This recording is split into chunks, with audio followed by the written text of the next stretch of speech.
ஸ்ரீராம பக்த ஆஞ்சநேயர் கவசம் பாடி அன்போடு துதிப்பவர்க்கு உண்டாகும் நன்மை கோடி.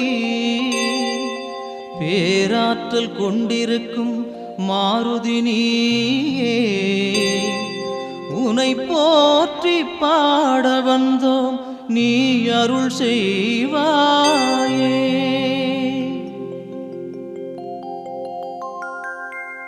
அஞ்சனா தேவியின் அருந்தவமைந்தா,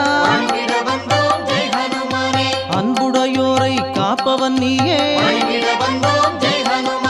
நெஞ்சினில் என்றும் வைத்தே உன்னை, சந்தனத்தாலே பொட்டினை இட்டு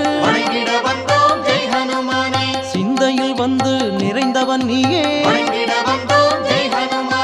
காற்றினில் என்றும் கலந்திருப்ப